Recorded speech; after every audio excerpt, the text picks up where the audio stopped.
दुनिया के सबसे हाई वोल्टेज क्रिकेट मैचों में से एक इंडिया पाकिस्तान। लेकिन इस बार इस मैच पर एक बड़ा विवाद खड़ा हो गया है। आखिर ये मामला है क्या? ये सिर्फ एक खेल तो है नहीं, ये तो भावनाओं, राजनीति और नेशनल प्राइड का एक संगम है। तो चलिए जरा इसे करीब से समझते हैं। तो हुआ यह है कि क्रिकेट की सबसे बड़ी राइवलरी के बीच इंडिया पाकिस्तान मैच को बॉयकॉट करने की बात उठी है और बस इसी एक बात ने एक जबरदस्त बहस छेड़ दी है। फैंस, पॉलिटिशियंस और यहाँ तक कि पुराने खिलाड़ी भी सब जैसे दो हिस्सों में बंट गए हैं। देखिए, इंडिया पाकिस्तान मैच, इसकी तो बात ही अलग है।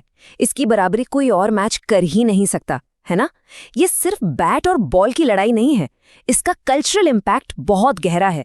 हर बॉल पर करोड़ों लोगों की सांसें अटक जाती हैं। लेकिन आज जो हालात हैं उनको देखते हुए एक बहुत बड़ा और मुश्किल सवाल खड़ा हो गया है। सवाल ये कि क्या ये मैच होना भी चाहिए? और यही वो सवाल है जो इस वक्त हर तरफ गूंज रहा है। अब ये पूरी बहस शुरू कहाँ से हुई? इसकी चिंगारी एक बयान से भड़की। और ये बयान किसी ऐसे वैसे शख्स का नहीं, बल्कि एक ऐसी हस्ती का है जिनका कनेक्शन खेल और राजनीति दोनों से है। वो बयान था पूर्व क्रिकेटर मनोज तिवारी का।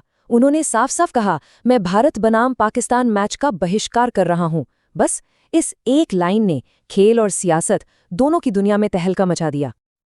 अब सवाल ये उठता है कि ये बयान इतना बड़ा क्यों बन गया? भाई, इसलिए क्योंकि ये मनोज तिवारी का बयान है।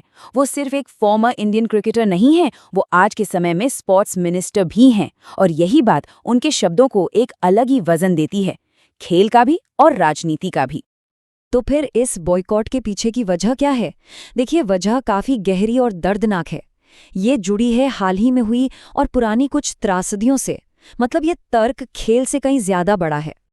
मनोज तिवारी ने अपने इस स्टैंड के पीछे कुछ आतंकी हमलों का जिक्र किया, पुलवामा, पठानकोट और अभी हाल ही में हुआ पहलगाम हमला। उनका साफ कहना है कि इन घटनाओं को कोई भी भारतीय भूल नहीं सकता। और इस बार जो बॉयकॉट की बात उठी है, उसकी सबसे बड़ी और ताज़ा वजह है पहलगाम का आतंकी हमला। इस अटैक के बाद टेंशन काफ़ी बढ़ गई थी और इसके जवाब में भारत ने एशिया कप से ठीक पहले ऑपरेशन सिंदूर भी चलाया। और यहीं पर मनोज तिवारी के तर्क का पूरा निचोड़ है। उनका मानना है कि जब बात इंसानी जिंदगी की हो तो उसके सामने खेल की कोई तुलना ही नहीं हो सकती। उनके शब्द थे, हम इंसानी जिंदगी की तुलना खेल से कर रहे हैं, ऐसा कभी नहीं होना चाहिए। लेकिन इस बॉयकॉट की अपील के बावजूद सरकार का स्टैंड कुछ और है।